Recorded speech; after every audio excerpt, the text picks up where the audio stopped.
Baik, assalamualaikum warahmatullahi wabarakatuh. Waalaikumsalam warahmatullahi wabarakatuh. Terima kasih kepada kawan-kawan sekalian.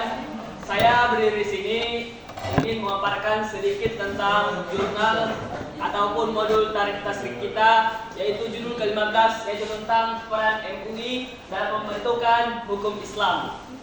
Nah, sebelum kita masuk dalam peran MUI dalam pembentukan hukum Islam, maka kita perlu mengetahui sejarah berdirinya MUI ini. MUI adalah singkatan dari Majelis MUI. Apa kepanjangannya? Majelis Ulama Indonesia. Majelis Ulama Indonesia.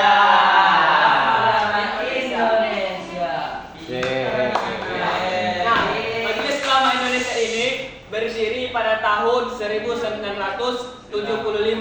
Nah, MUI ini didirikan pada awalnya itu ketika para ulama mengadakan musyawarah besar di Jakarta yang dihadiri oleh 26 ulama dari 26 provinsi yang ada di Indonesia pada saat itu.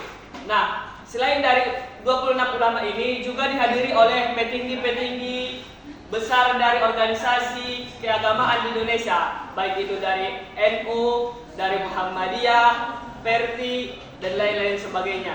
Nah, momentum berdirinya MUI ini bertepatan pada saat Indonesia sudah 30 tahun merdeka. Nah, pada saat itu energi bangsa ini sudah habis digunakan pada bidang politik dan lain sebagainya. Tidak banyak mementingkan yang namanya nilai rohani atau keagamaan. Nah, karena keresahan itulah para ulama membuat suatu wadah untuk menyalurkan informasi-informasi keagamaan kepada masyarakat, yaitu diberi nama MUI, Majelis Ulama Indonesia. Nah, pada awalnya MUI ini mempunyai beberapa tujuan, yaitu yang pertama memberikan bimbingan.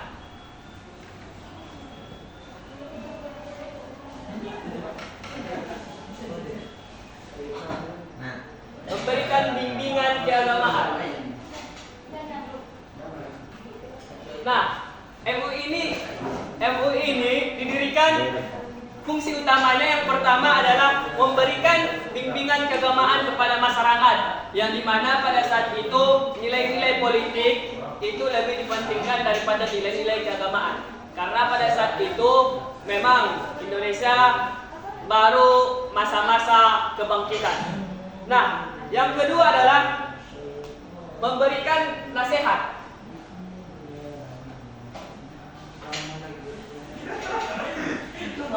Memberikan nasihat, yaitu memberikan nasihat kepada seluruh lapisan masyarakat untuk terbentuknya persatuan dan kesatuan di Indonesia. Selanjutnya, yang ketiga adalah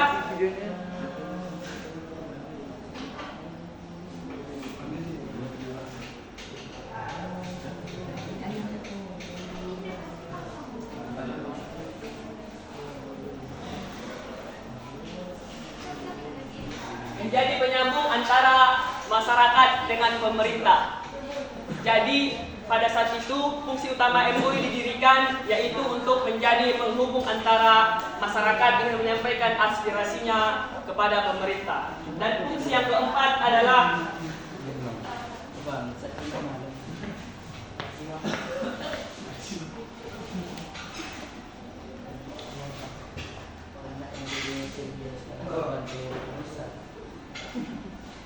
meningkatkan hubungan organisasi, yang dimana kan sudah kita ketahui bahkan sampai sekarang ini banyak organisasi-organisasi Islam yang ada di Indonesia. Nah, didirikannya MUI untuk mempererat tali silaturahmi antara organisasi yang satu dengan organisasi yang lain. Oke, baik, masuk kita kepada peran MUI dalam pengembangan hukum Islam, yang dimana ini disebut dengan fatwa. Nah, peran pengembangan hukum Islam di bidang akidah. Ada 10 fatwa MUI di bidang akidah.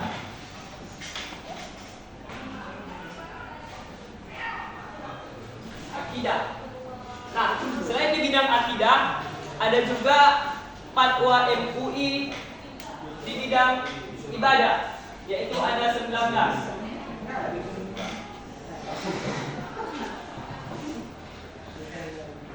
Nah, selanjutnya lagi ada juga fatwa MUI sebanyak 35 fatwa di bidang sosial dan budaya atau disebut dengan muamalah.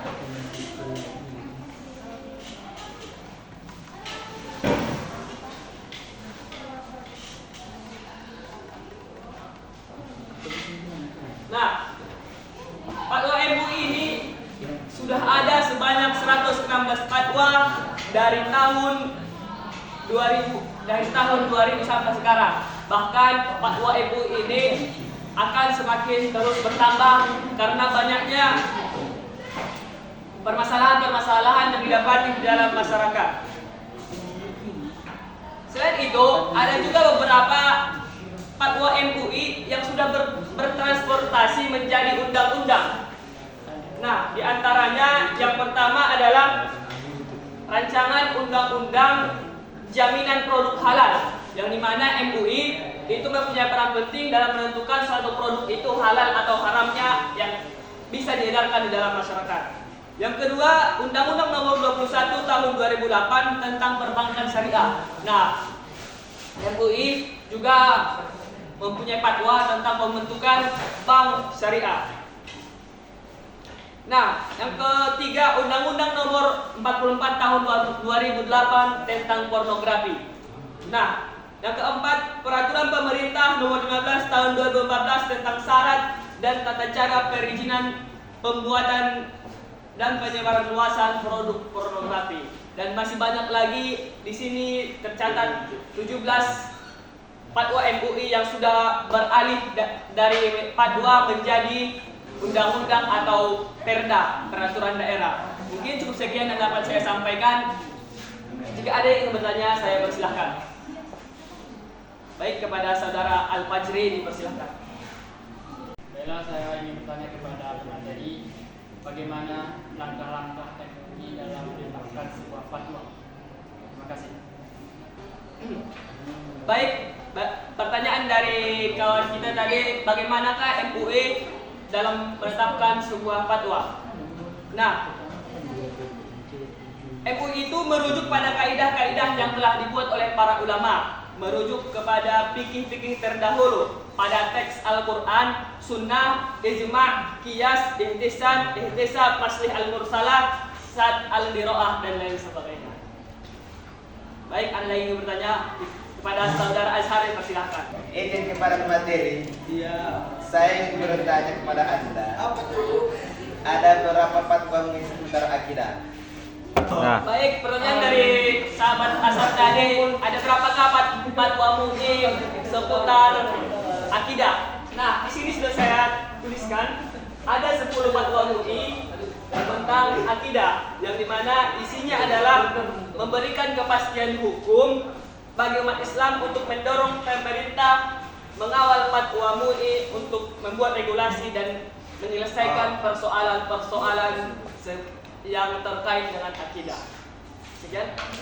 Apakah masih ada tambahan? Enggak ada. Baik. Apakah ada lagi? Baik, izin bertanya materi, dalam bidang apa saja peran MUI dalam penyebaran dan penerapan hukum Islam? Baik. Terima kasih kepada saudari yang sudah bertanya, yaitu pertanyaannya pada bidang apa sajakah pengembangan hukum Islam, pengembangan fatwa MUI sebagai hukum Islam. Yang dimana di sini sudah saya tuliskan tadi ada beberapa jenis, yaitu yang pertama fatwa MUI di bidang akidah, dan yang kedua fatwa MUI di bidang ibadah, dan yang ketiga fatwa MUI di bidang sosial dan budaya atau muamalah, dan yang terakhir ada fatwa MUI di bidang jinayah. Baik, cukup sekian. Apakah masih kurang?